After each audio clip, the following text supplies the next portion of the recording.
Students, अस्सलाम वालेकुम। कैसे हैं आप सब लोग? उम्मीद है सभी खैरियत से होंगे बेटा, खुशबाश होंगे। तो हम काइनेमेटिक्स ऑफ लीनियर मोशन को पढ़ते आ रहे हैं और उसमें हमने कई सारे टॉपिक को डिस्कस किया। तो आज के सेशन में जो हम पढ़ने वाले हैं वो बेसिकली एक्सेलरेशन के से रिलेट करता है, जिसके अंदर हमने एक्सेलरेशन को पढ़ना है और एक्सेलरेशन की टाइप्स को डिस्कस करना है और साथ साथ उसके ग्राफ एनालिसिस को भी पढ़ना है कि किस तरह से वेलोसिटी के चेंज होने के साथ साथ जब टाइम भी कंज्यूम किया जाता है, कोई भी बॉडी जब वेलोसिटी चेंज कर रही होती है, अपनी रफ्तार बदल रही होती है और टाइम इस दौरान जो लग रहा होता है, तो एक्सेलरेशन जो प्रोड्यूस होती है उसका ग्राफ में क्या इम्पैक्ट पड़ता है। ठीक है, तो चले पहले डेफिनेशन को समझते हैं और उसके बाद साथ साथ हम इस बात को समझते रहेंगे कि एक्सेलरेशन बेसिकली डेफिनेशन में आपको क्या बात समझा रहा है। Acceleration, the rate of change of velocity is called acceleration. आसान अल्फाजों में बहुत इजी शॉर्टेस्ट तरीका जो आसान अल्फाजों में डिफाइन करने का है एक्सेलरेशन का, वो यही है कि rate of change of velocity. Rate कहते हैं टाइम को, रेट का मतलब होता है टाइम। यहाँ पर जो रेट आपको दिखाई दे रहा है, इस रेट का मतलब होता है टाइम, यानी टाइम के साथ साथ जो वेलोसिटी में चेंज आता है, टाइम के साथ साथ जो वेलोसिटी में चेंज आता है उसी को हम एक्सेलरेशन कहते हैं। ठीक है, अगर मैं एग्जाम्पल के तौर पे आपसे ये कहूँ कि a car is moving 60 kilometre per our, इसका मतलब ये हुआ कि एक कार है जो कि मूव कर रही है रोड पर और उसकी जो वेलोसिटी है वो 60 किलोमीटर पर आवर। अब अगर ये इसी कांस्टेंट रफ्तार को मेंटेन रखते हुए कार चलती चली जाएगी तो इसका मतलब वेलोसिटी में किसी किस्म का कोई चेंज नहीं आएगा। हाँ, बशर्त ये है कि हमें पता है कि एग्जैक्टली रोड पर जब हम मौजूद होते हैं तो एक कार की एक स्पीड को मेंटेन रखना नामुमकिन सी बात है। एग्जैक्टली स्पीड ब्रेकर भी आते हैं, कई और रूट से गाड़ियां भी आ रही होती हैं और हमने भी इस बात का ध्यान रखना होता है कि हम बहुत सेफली कार को ड्राइव कर सकें। तो इस दौरान एग्जैक्टली वेलोसिटी आपकी चेंज होती रहती है, धीमे धीमे एग्जैक्टली हर लम्हे आपकी वेलोसिटी चेंज होती रहती है। जो जब चेंज आ रहा होता है वेलोसिटी का, तो वहाँ पर बेसिकली एक्सेलरेशन प्रोड्यूस होती है।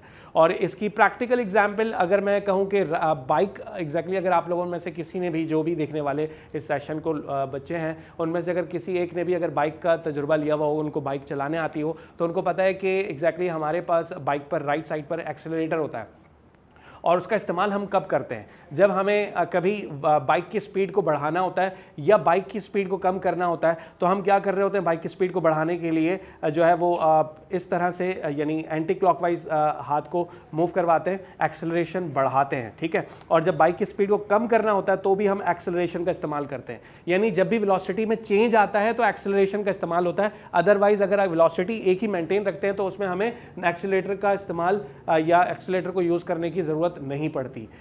हाँ, एक और बात, गाड़ी को जब भी या बाइक को जब भी या कोई भी ऐसी व्हीकल जिसको आप चला रहे हो बेसिकली, तो उसको चलाने के लिए स्टार्ट से लेकर जब आप इसको स्टार्ट करते हो, एग्जैक्टली इनिशियली उसकी जो रफ्तार होगी वो तो ज़ीरो होगी, कोई रफ्तार नहीं होगी। ज़ीरो से जैसे जैसे आप स्पीड बढ़ाओगे, जैसे जैसे आप उसकी वेलोसिटी बढ़ाओगे, तो वेलोसिटी को बढ़ाने के लिए आपको एक्सेलरेशन की ज़रूरत ऑटोमेटिकली पड़ेगी। और आगे जाकर एक ऐसा टाइम जब आप आ जाएगा महसूस कर रहे हैं कि अब यहाँ पर आपकी वेलोसिटी आप अपनी मेंटेन रख सकते हैं, तो वहाँ पर आपकी एक्सेलरेशन ज़ीरो हो जाएगी। यानी जहाँ पर वेलोसिटी कांस्टेंट, एक्सेलरेशन नहीं प्रोड्यूस होगी। एक्सेलरेशन जो प्रोड्यूस होती है वो वेलोसिटी के चेंज होने से होती है। काफ़ी डिटेल में हमने इस बात को डिस्कस कर लिया। ठीक है, rate of change of velocity, यानी टाइम के साथ साथ जब भी वेलोसिटी में चेंज आएगा एक्सेलरेशन प्रोड्यूस होगी, अदरवाइज एक्सेलरेशन प्रोड्यूस नहीं होगी। कई जगहों पर इस तरह के एग्जाम में एमसीक्यूज भी पूछे जा सकते हैं कि यार अगर एक कार जिसकी स्पीड जो है वो कांस्टेंट है, तो बताओ एक्सेलरेशन क्या हो सकता है? ऑप्शन नीचे दिए जाते हैं, जिसमें आपने कौन सा ऑप्शन चूज करना होगा। एग्जैक्टली बेटा सही सोच रहे हैं, एक्सेलरेशन उस वक्त जीरो होगी, तो जब वेलोसिटी कांस्टेंट होगी तो एक्सेलरेशन उस वक्त जीरो रहेगी। ठीक है, चेंज का मतलब या तो बढ़ेगी या फिर कम होगी। चेंज का मतलब ये नहीं होता कि कांस्टेंट है। कांस्टेंट का मतलब वेलोसिटी एक जैसी हो, पूरे सफर में जब आपकी वेलोसिटी एक जैसी होगी, सेम वेलोसिटी होगी, तो एक्सेलरेशन वहां पर नहीं होगी। एक्सेलरेशन कब आएगी? जब वेलोसिटी में चेंज आएगा। दूसरी definition, acceleration depends upon the velocity. एक बात तो कंफर्म हो गई कि भाई एक्सेलरेशन जो बेसिकली होती है वो डिपेंड कर रही होती है वेलोसिटी पे, वेलोसिटी के चेंज होने पर डिपेंड कर रही होती है।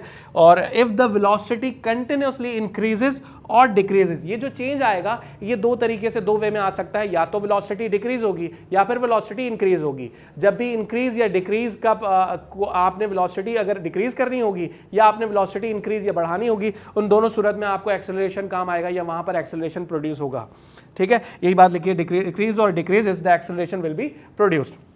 फॉर्मूला क्या होता है? अब बेसिक फॉर्मूला देख लेते हैं हम। हमारे पास जो एक्सेलरेशन का बेसिक फॉर्मूला है वो क्या होता है कि भाई change of velocity with respect to time, यानी चेंज ऑफ वेलोसिटी को टाइम से आपने डिवाइड कर देना है। टाइम के साथ साथ कितना चेंज आता है वेलोसिटी के अंदर, यही है आपकी एक्सेलरेशन, ये है मैथमेटिकल फॉर्म। और उसके बाद इसको अगर हम सिंबॉलिकल या रिप्रेजेंटेटिव फॉर्म के अंदर लिखें तो हमारे पास क्या होगा, एक्सेलरेशन के लिए जो हम सिंबल यूज करते हैं वो स्मॉल a यूज करते हैं, जबकि चेंज के लिए हम डेल्टा का सिंबल यूज कर रहे होते हैं। डेल्टा का मतलब होता है कि चेंज, यानी कितना चेंज आया, डेल्टा का सिंबल यूज करते हैं और डिवाइड बाय टाइम, क्योंकि टाइम से हम टाइम की रिस्पेक्ट से कैलकुलेट कर रहे हैं कि किसी भी ऑब्जेक्ट में जो वेलोसिटी का चेंज आया वो टाइम के साथ कितना आया है। अब यहाँ पर जो चेंज है उसको मैंने और थोड़ा सा आसान करके लिख दिया कि बेटा जो चेंज आ रहा होता है वो vf माइनस vi से निकाला जाता है, यानी जो भी आपकी बात आखिर की जो वेलोसिटी होगी उसको फाइनल वेलोसिटी कहा जाता है। और एट इनिशियल पॉइंट, इनिशियली जब आपने इनिशियल वेलोसिटी जिससे आपने कार को स्टार्ट किया था उस वक्त की इनिशियल वेलोसिटी, इन दोनों को जब माइनस करें, उनका डिफरेंस लेंगे जब, तो हमें पता लगेगा कि इस दौरान पूरे सफर में हमारे पास वेलोसिटी का कितना चेंज आया है, और इसी चेंज को हम टाइम के साथ कैलकुलेट कर रहे होते हैं। इसी को हम एक्सेलरेशन कहते हैं। Unit standard, international standard system जिसे हम MKS सिस्टम कहते हैं, उस सिस्टम के अंदर रहते हुए वेलोसिटी का जो यूनिट होगा वो मीटर पर सेकंड स्क्वायर होगा। क्यों? क्योंकि एग्जैक्टली फॉर्मूले पे देखें हमारे पास ऊपर आता है वेलोसिटी, वेलोसिटी का यूनिट हमें पता है कि यार मीटर पर सेकंड होता है, और एक और टाइम का फैक्टर आ गया जो कि नीचे डिवाइड हो रहा है, इसकी जगह पर हम सेकंड रखेंगे। तो मीटर पर सेकंड ऊपर है, नीचे भी एक सेकंड है, तो इस तरह ये सेकंड जब रेसिप्रोकल होकर मल्टीप्लाई हो जाएगा, डिवाइड जब मल्टीप्लाई में चेंज होगा तो एक्जैक्टली हमें पता है कि इसके बाद वाली जो भी टर्म होगी वो घूम जाएगी या रेसिप्रोकल हो जाएगी, जिससे हमारा जो यूनिट फॉर्म होगा वो क्या बनेगा, मीटर पर सेकंड स्क्वायर।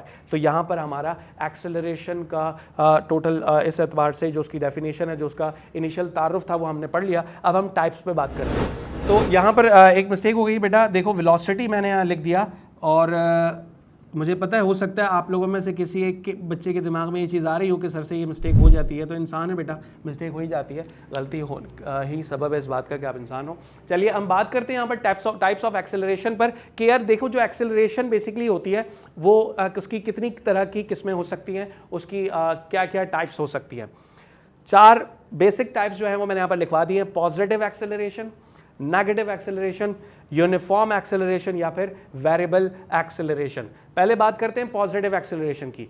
पॉजिटिव का मतलब जब कभी भी वेलोसिटी में चेंज अगर इस तरह का आएगा कि आप वेलोसिटी को बढ़ाओगे,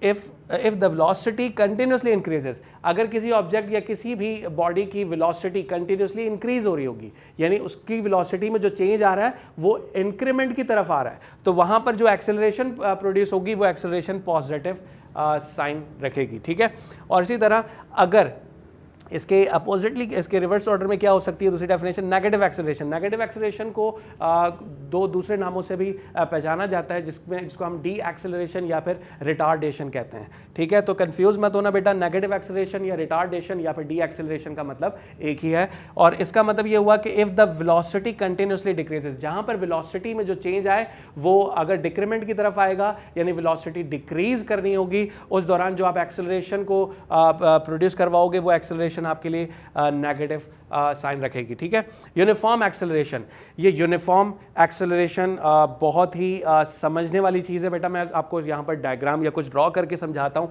कि यूनिफॉर्म एक्सेलरेशन कब मुमकिन है। पहले इसकी डेफिनेशन को ज़रा पढ़ो, क्या लिखा हुआ है, if the velocity of a body is same in equal interval of time. इसका मतलब ये हुआ कि जहाँ जैसे जैसे जो वेलोसिटी में चेंज आ रहा है और ये चेंज अगर हर दफ़ा सेम रहेगा, अगर ये चेंज हर दफ़ा सेम रहेगा तो इससे जो प्रोड्यूस होने वाली एक्सेलरेशन होगी वो होगी आपके पास यूनिफॉर्म एक्सेलरेशन। चलिए हम क्या करते हैं, यहाँ पर हम सपोज कर लेते हैं, हम मानकर चलते हैं कि हमारे पास हमने पोजीशन ए से मूव किया और पोजीशन बी पर आए, देन फिर पोजीशन बी से हम सी पर चले गए और फिर सी से हम डी पर चले गए। तो ये 4 मुख्तलिफ मैंने पोजीशंस ले ली और मैं सपोज कर लेता हूँ कि इस दौरान ए टू बी, जब हम ए टू बी हमने मूव किया तो हमारी वेलोसिटी जो थी वो हम सपोज कर लेते हैं कि हमारी वेलोसिटी जो ए टू बी थी इसको मैंने v1 सपोज कर लिया और ये तकरीबन ये समझ लो कि 30 किलोमीटर पर आवर थी। ठीक है, इसी तरह अगली दफ़ा बी टू सी जब आपने मूव किया दोबारा आपकी 30 रहेगी, अगर सी टू डी आप जब आपने मूव किया तो भी अगर आपकी 30 मेंटेन करके आप चल रहे हैं, तो जहाँ पर आप वेलोसिटी में जब भी आप वेलोसिटी में जो चेंज देख रहे होते हैं वो चेंज अगर एक जैसा होगा और हर दफ़ा एक जैसा रहेगा तो ये चेंज बेसिकली एक्सेलरेशन को, तो मैं आपको यहाँ पर समझा देता हूँ। देखो जब आप ए टू बी मूव करते हो, ए टू बी मूव करते वक्त आपकी जो वेलोसिटी है अगर वो वेलोसिटी हम सपोज कर लेते हैं कि कोई 30 किलोमीटर पर आवर है, ठीक है, 30 किलोमीटर पर आवर है, दोबारा आपने जब आप बी टू सी और फर्दर आपने मूव किया और सेम वेलोसिटी के साथ आप रहे तो यहाँ पर दोबारा आपकी 30 किलोमीटर पर आवर आएगी।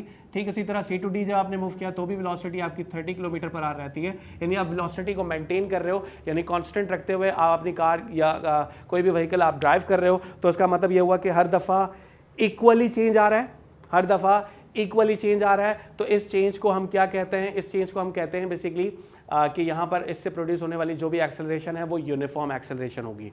ये चेंज तो सेम है लेकिन हर दफ़ा ये चेंज ऐड होगा, क्योंकि मैं आपको समझाता हूँ। देखिए, पहली दफ़ा में आपकी वेलोसिटी 30 किलोमीटर पर आवर, अगली दफ़ा में 30 का जो चेंज आएगा वो इस 30 में प्लस हो जाएगा। तो यहाँ पर जो आपकी वेलोसिटी, अगर ये चीज़ मैं पहले लिख देता तो बात समझ में नहीं आती। तो अब ये देखिए यहाँ पर, अब जो वेलोसिटी मैं अगर बी टू सी की वेलोसिटी देखें और ए टू बी की वेलोसिटी में देखें तो आप अंदाज़ा कर सकते हो बेटा इन दोनों पोजिशंस में, इन दोनों जर्नीज़ के अंदर जो चेंज आया है वो 30 किलोमीटर पर आवर की रफ्तार का चेंज आया है। अब 60 में मजीद आप 30 को ऐड कर दें तो आपके पास यहाँ से जो आने वाली वेलोसिटी होती है वो कितनी आ जाती है, 90 किलोमीटर पर आवर। अगर हर दफ़ा में 30 रहेगी तो इसको चेंज नहीं कहते, यहाँ पर तो सेम है। यानी चेंज का मतलब जब चेंज आए तो वो वैल्यू एडेड ऑन टॉप उस प्रीवियस वेलोसिटी के ऊपर ऐड हो जाना चाहिए। यानी ए टू बी जो हमारी वेलोसिटी थी वो थी 30 किलोमीटर पर आवर, देन फिर हम बी टू सी गए तो हमारे पास दोबारा यही 30 वेलोसिटी का इंक्रीमेंट आया और ये ऐड हो गया हमारी प्रीवियस वेलोसिटी जो कि 30 थी उसके साथ। तो हमारे पास जो न्यू रिजल्ट आया वो कितना आ गया, 60। फिर उसके बाद जब सी टू डी गए दोबारा आपने 30 का ही चेंज इसमें ऐड कर दिया। तो इस तरह आपकी जो ये वेलोसिटी है ये बेसिकली इसके अंदर जो चेंज आ रहा है वो इक्वली चेंज आ रहा है। तो इस तरह के चेंज को हम क्या कहते हैं, इस तरह के चेंज से प्रोड्यूस होने वाली जो एक्सेलरेशन होती है बेटा, इसी को यूनिफॉर्म एक्सेलरेशन कहा जाता है। ठीक है, अगर सेकंड कंडीशन क्या हो सकती है, वेरिएबल एक्सेलरेशन, यानी वेरिएबल एक्सेलरेशन क्या हो सकता है। देखिए, अगर आपके पास स्टार्ट में जो इनिशियल वेलोसिटी, अब मैं समझाने जा रहा हूं वेरिएबल एक्सेलरेशन को इसी डायग्राम से। अब हम ए टू बी अगर जाते हैं, हमारे पास velocity initially 30 kilometre per hour होती है और उसके बाद हमने क्या पढ़ा था, यूनिफॉर्म एक्सेलरेशन में 30 को 30 में ऐड कर दिया, 60 हो गया था। इस दफा में 30 ऐड नहीं करता, जो चेंज आ रहा है वो थोड़ा डिफरेंट आ रहा है, 20 किलोमीटर पर आवर की रफ्तार का चेंज आ रहा है। तो 30 में 20 ऐड कर देंगे तो क्या बन जाएगा, 50 किलोमीटर हो जाएगा। 50 में अगर आप दोबारा मजीद 10 किलोमीटर का चेंज ऐड कर देंगे तो क्या हो जाएगा, 60 किलोमीटर होगा। अब अंदाजा करो, क्या मुझे आप बता सकते हो कि ए टू बी, बी टू सी में कितना चेंज है। 50 में से 30 को माइनस करो, 20 किलोमीटर का। देन फिर आप सी टू डी और बी टू सी में जरा फर्क वाजे करके बताओ बेटा कि सी टू डी और बी टू सी में कितना फर्क है। ये चेंज बेसिकली 10 किलोमीटर का चेंज है। तो देखो, एक जैसा चेंज नहीं आया। ए टू बी और बी टू सी के दरमियान 20 किलोमीटर का चेंज था, जबकि बी टू सी और सी टू डी के दरमियान जो चेंज है वो 10 किलोमीटर का चेंज है। तो जहां पर चेंज आपके पास वेरी करता है, एक जैसा नहीं रहता, इस तरह जब एक्सेलरेशन प्रोड्यूस होती है वो एक्सेलरेशन वेरिएबल एक्सेलरेशन होती है। अच्छा, अब इसको ग्राफ भी इसका समझ लेते हैं। इसका ग्राफ बेसिकली कैसे बन सकता है, यूनिफॉर्म या वेरिएबल एक्सेलरेशन पर अगर हम ग्राफ की बात करें, हमने पढ़ा कि यूनिफॉर्म एक्सेलरेशन वो एक्सेलरेशन है जहां पर वेलोसिटी का चेंज जो है वो हर दफ़ा सेम रहेगा। चलिए देखते हैं, हम यहाँ बना लेते हैं वाई एक्सिस में हम कंसीडर कर लेते हैं डिपेंडेंट क्वांटिटीज़, और डिपेंडेंट क्वांटिटीज़ अगर ले रहे हैं तो एग्जैक्टली यहाँ पर आपके पास आ जाएगा वेलोसिटी, यहाँ पर आ जाएगा वेलोसिटी और यहाँ आ जाएगा आपके पास टाइम। ठीक है, एक्स एक्सिस में आपके पास टाइम है और वाई एक्सिस में आपके पास वेलोसिटी है। अब देखो, वेलोसिटी बढ़ रही है, टाइम भी साथ साथ उतना ही बढ़ रहा है। दोबारा से वेलोसिटी बढ़ी, देन फिर दोबारा टाइम उतना ही बढ़ा, जितनी वेलोसिटी बढ़ी उतना ही टाइम बढ़ा। तो क्यों पता लग रहा है मुझे, यहाँ से कैसे पता लगा बेटा मुझे कि हर दफ़ा वेलोसिटी या टाइम के अंदर सेम चेंज आ रहा है। आप ये खुद नोट कर सकते हो कि पहले चेंज और दूसरे के अंदर सेम पैरेलली ये दोनों लाइन एक दूसरे के मूव कर रही हैं, ये दोनों एक दूसरे के करीब नहीं आ रही हैं, इक्वल डिस्टेंस के साथ मूव कर रही हैं। इसका मतलब ये हुआ कि हर दफ़ा जो आपके पास कॉन्साइडिंग पॉइंट है वो सेम है। यानी अगर फर्ज कर लेते हैं कि हमारे पास स्टार्ट में जो वेलोसिटी थी वो 2 किलोमीटर थी, देन फिर उसके बाद 2 में 2 ऐड कर देंगे तो यहाँ पर आ जाएगी 4 किलोमीटर, देन फिर 4 में 2 ऐड कर दें तो यहाँ पर आ जाएगी 6 किलोमीटर। ठीक है, इसी तरह जो टाइम के अंदर चेंज आएगा, हम सपोज कर लेते हैं पहली दफ़ा में 2 आवर्स था, देन फिर 2 में 2 ऐड कर दें तो 4 आवर्स हो जाएगा, और 4 में 2 ऐड कर देंगे तो 6 आवर्स हो जाएगा। इस तरह जब आपके पास वेलोसिटी और टाइम के अंदर सेम इक्वली चेंज आ रहा होता है, इस तरह के चेंज को हमें पता है, इसको नाम देते हैं यूनिफॉर्म वेलोसिटी का। और असल बात यह है कि बेटा देखो ग्राफ कैसा ड्रॉ हो रहा है, ग्राफ स्ट्रेट लाइन बन रहा है, ठीक है, ग्राफ स्ट्रेट लाइन बन रहा है, इस बात को समझ लें। ग्राफ स्ट्रेट लाइन बनेगा कब? जब यूनिफॉर्म वेलोसिटी होगी। अब बात कर लेते हैं वेरिएबल यूनिफॉर्म एक्सेलरेशन होगी। अब बात कर लेते हैं वेरिएबल एक्सेलरेशन की। वेरिएबल एक्सेलरेशन में क्या फर्क आता है? वहां पर चेंज एक जैसा नहीं होता, वहां पर चेंज आपका बेटा एक जैसा नहीं होता। यानी हम सपोज कर लेते हैं, मैंने यहाँ पर आपको यहाँ पर समझा दिया था, ए टू बी जब हमने बार बार वेलोसिटी 30 में थी, उसके बाद बी टू सी हम 50 पर आ गए, 50 और 30 को माइनस किया तो 20 किलोमीटर का चेंज आया। बी टू सी से जब सी टू डी पे गए तो फिर 10 किलोमीटर का चेंज आया। तो चेंज एक जैसा नहीं है। यहाँ पर चेंज जब एक जैसा नहीं आएगा तो ग्राफ भी आपके पास स्ट्रेट लाइन नहीं बनेगा, वो फिर एक नया शेप या कोई भी शेप इख्तियार कर सकता है। वो आप एक रफली जिगजैग टाइप की डायग्राम आप बनाओगे जिसको कोई नाम नहीं दोगे, ठीक है, ये ना कर्व दिख रहा है आपको, ना ये स्ट्रेट लाइन दिख रहा है। तो इसमें ये इस चीज़ को साबित कर रहा है कि बेटा आपकी वेलोसिटी में जो चेंज आ रहा है वो सेम नहीं है, और इसी को हम कहते हैं वेरिएबल एक्सेलरेशन। ठीक है जी, आज के इस सेशन में हमने एक्सेलरेशन की टाइप्स और उसकी ग्राफ एनालिसिस को बहुत अच्छे से समझा, साथ ही साथ उसकी 4 बेसिक टाइप्स को भी डिस्कस कर लिया। इंशाल्लाह हम इसी टॉपिक से रिलेटेड नेक्स्ट सेशन में न्यूमेरिकल को डिस्कस करेंगे, देन फिर फर्दर मूव करेंगे चैप्टर से रिलेटेड और मजीद टॉपिक्स पर। अपना बहुत सारा ख्याल रखिएगा।